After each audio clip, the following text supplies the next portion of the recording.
Mr. Reidy, I have always been able to count on you for support when I needed it most, whether it's personal or political. And I can't tell you how grateful I am in the 2 years that I've served as mayor to know that with one sentence you can make a confusing and cumbersome meeting make nothing but sense. You're going to be missed, Jack, but we'll keep in touch. Thanks for everything. Worked with Jack for 10 of my 12 years. He come on the council in 1986, I believe, and I come on in 84. And he was a quick learner, and I got to know him fairly well. I didn't know him before he was on the council, but I got to know him fairly well after he was on the council. And I was chairman of the finance committee at the time, and I liked his attitude and so on and so forth. And I asked him about serving on the finance committee, and he says, well, I'm looking for somebody to golf with. So I said, okay, I don't golf much, but I'll come and golf if you want to be on the finance committee. So that's how Jack ended up on the finance committee. Jack has always met people well. He looks professional and has always handled himself in a professional manner with the public, and the city has been well served by him. Well, hello, Jack Reidy. Your old buddy Bob Lucino. You didn't think you could retire without hearing from me, did you, Jack? I'd like to add my voice in thanksgiving for you. Thank you, Jack, for all you have meant to Missoula and all your many, many years serving on the city council. I've done a little math. I'm figuring 20 hours a week is about maybe what the average council person puts in, but I think probably more now these days. But just conservatively, Jack, if you put in an average of 20 hours a week on the city council for 26 years, that means, Jack, 26,000 hours you have given to this city, and I suspect a lot more. Now, that 26,000 hours, Jack, we can convert that quite easily to 1,083 days, 24/7. Or put another way, 2.97 days, 24/7, that you, Jack Reidy, were away from your lovely wife.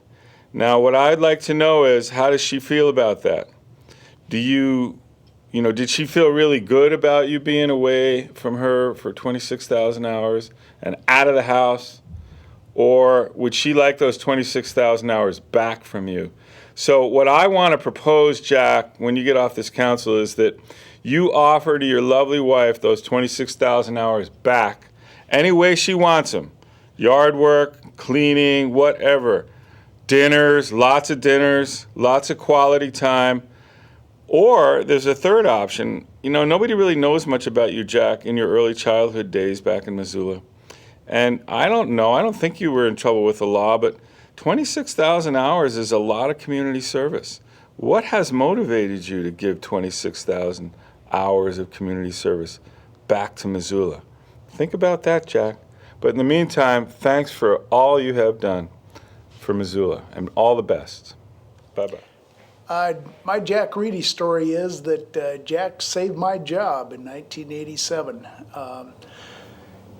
In 1986, Bob Lovegrove was elected mayor of Missoula, and he and I went to college together, and he asked me to come to Missoula and be his chief administrative officer for the city of Missoula.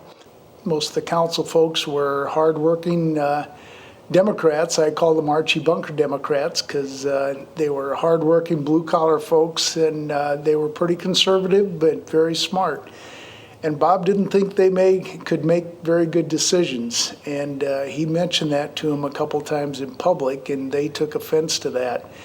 And so when it came time to set the budget, the Al Sampson, the former fire chief, I think said, well, if Mayor Lovegrove's so smart that he thinks we can't make a decision, then maybe he should run the office of the mayor without the chief administrative officer and without the finance officer. So our two positions, the finance officer and mine, were both cut out of the budget by the city council in the preliminary negotiations. And I was just devastated. We came to adoption of the budget, and it was still with my budget or my position and the finance officer's position being cut out of the budget. And when they got to their final discussion and debate, Jack Reidy said, you know, I've been talking to this Larry Anderson guy, and I think he deserves a chance, and I think Ron Preston, the finance officer, do too. So I'd like to make a motion to put their positions back in the budget. And he did that. And I've never forgotten Jack for his willingness to take a chance. And we've been good friends ever since. And when I served on the city council, I sat next to Jack, and we didn't agree on everything, but at least we were able to discuss things and been pretty good friends. I'm very proud to say that I served during 8 years of the time that you have been on council. I think you probably have some kind of record, Jack. And there's lots of funny things that I can think of, but I really want to tell you that I respect your public service model.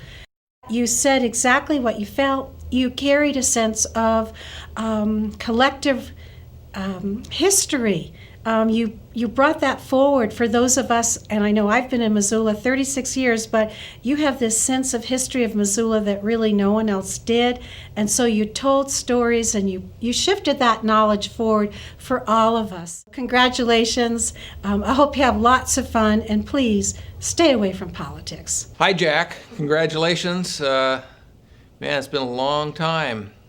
I don't quite know how you have been able to survive the last couple of years on council, since after the last set of elections you retired as council president, and that essentially left you without the excuse of leaving the PAZ meetings to go talk to the mayor. But I guess somehow you've managed to work it out.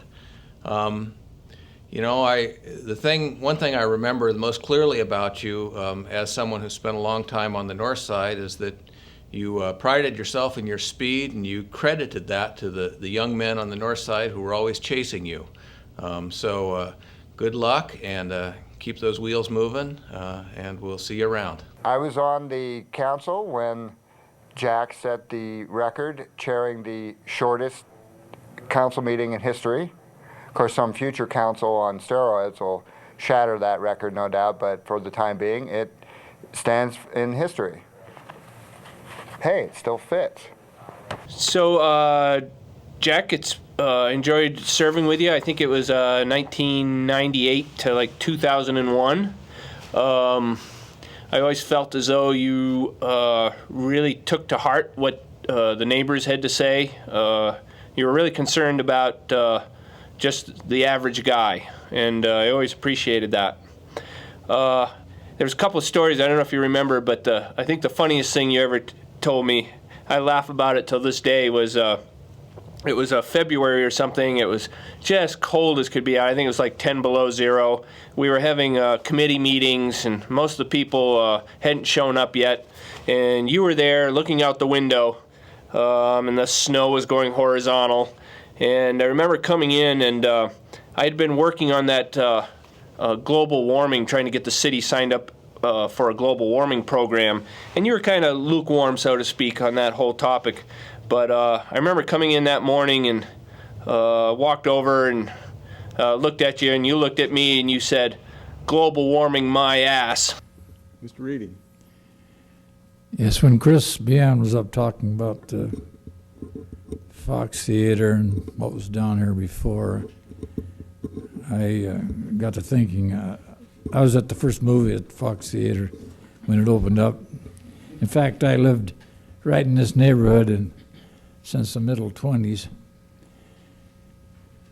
And I'm going to tell you something. If you had to live in Missoula when I did then, you'd think you were in heaven now, because at that time, the river ran right by the Wilma Theater, and I used to fish down there, and the sewers emptied right there, and the John R. Daly would throw all their old meat in there. Everything that come out of St. Pat's Hospital, parts and all, went right in the river. Everything floated down the river. The city dump was right over here. It was on fire all the time. It was right in the middle of the city. There was 10 million white rats running around there. There was We are a family show here, Mr. Reidy, so. Everybody burned coal and wood, and the steam engines bellowed up. You couldn't see the mountains, so you didn't care whether you had open space or not. So I'm going to tell you something. You're living in heaven when it comes to environmental issues compared to what was then. And I can also say this, there's some of us on this council have been here a long time, have been fighting for neighborhoods, and we were outvoted a few years ago, and I can go into that, but we don't like it any better than you do. I've always wanted to protect the neighborhoods, and everybody knows that, but that's enough out of a history for me tonight.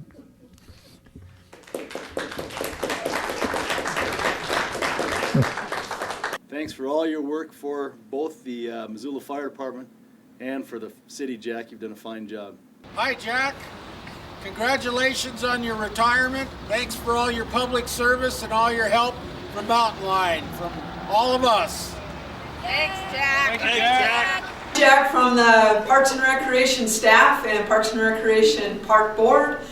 We want to thank you for your many years of service and supports of Parks and Recreation, and we hope that you recreate much more in your future. Thank you. Happy trails to you until we meet again. Happy trails to you. Keep smiling on to then.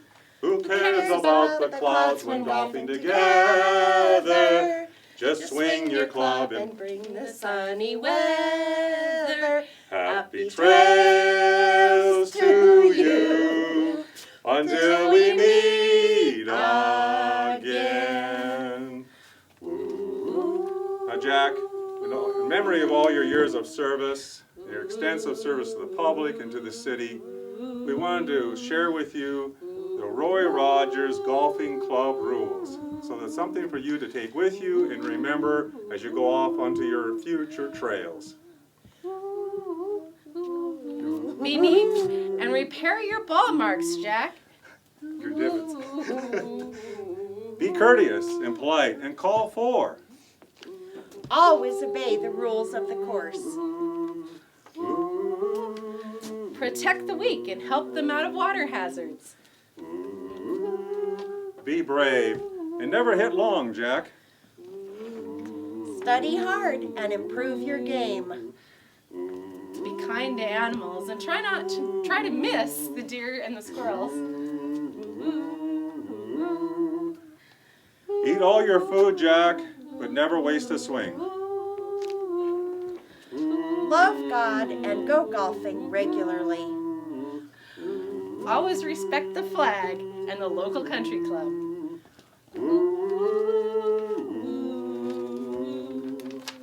Happy trails to you until we meet again.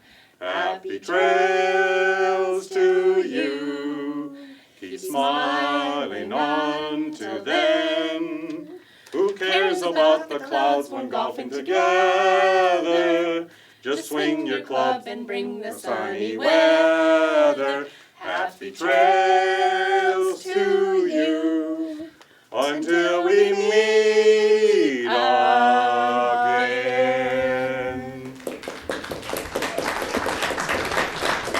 I'm going to tell you something. You're living in heaven